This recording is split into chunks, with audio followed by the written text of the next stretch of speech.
राधे राधे दोस्तों। हरतालिका व्रत की कथा।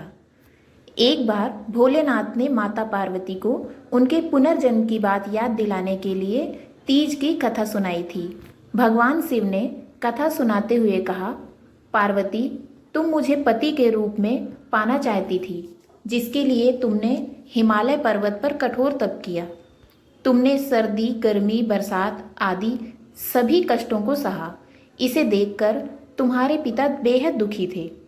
एक बार भगवान विष्णु के कहने पर देवर्षि नारद तुम्हारे घर गए और उन्होंने तुम्हारे पिता से कहा कि विष्णु भगवान आपकी पुत्री से विवाह करना चाहते हैं।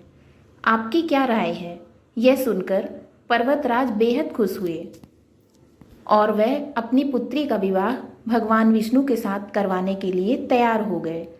यह समाचार नारद जी ने विष्णु भगवान को दिया, लेकिन जब यह बात तुम्हें पता चली तो तुम नाराज हो गई, क्योंकि तुमने मेरे लिए घोर तप किया था और तुम मुझे मन ही मन अपना पति मान चुकी थी।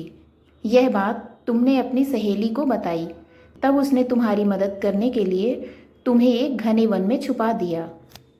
वह वन ऐसा था जहाँ तुम्हारे पिता कभी नहीं पहुँच सकते थे। इस वन में तुम लगातार तप करती रही। पर्वतराज तुम्हारे ना मिलने से परेशान थे। वह इस चिंता में थे कि यदि भगवान विष्णु बारात लेकर आ गए और तुम नहीं मिली तो वह नाराज हो जाएंगे। भोलेनाथ माता पार्वती से कहते हैं कि धरती पाताल एक करके भी तुम्हारे पिता तुम्हें नहीं ढूंढ पाए, क्योंकि तुम उस वन में एक गुफा के अंदर मेरी आराधना कर रही थी। तुमने रेत का एक शिवलिंग बनाया था। तुम्हारे तप से प्रसन्न होकर मैंने तुम्हारी मनोकामना पूरी करने का विचार किया। इस बीच तुम्हारे पिता तुम्हें खोजते हुए गुफा में पहुंच गए। तुम्हें वहां देखकर पर्वतराज बेहद खुश हुए। तुमने अपने पिता से कहा कि तुमने मुझे अपना वर चुना है और इसके लिए घोर तप किया है और आज वह सफल हो गया है। भोलेनाथ ने मेरा वरण कर लिया है। अगर आप मेरा विवाह शिव से करने को तैयार हैं तो मैं आपके साथ चलूंगी। यह सुनकर पर्वतराज ने तुम्हारा विवाह मुझसे करने को तैयार हो गए। इसके बाद उन्होंने विधि विधान से हमारा विवाह संपन्न कराया है।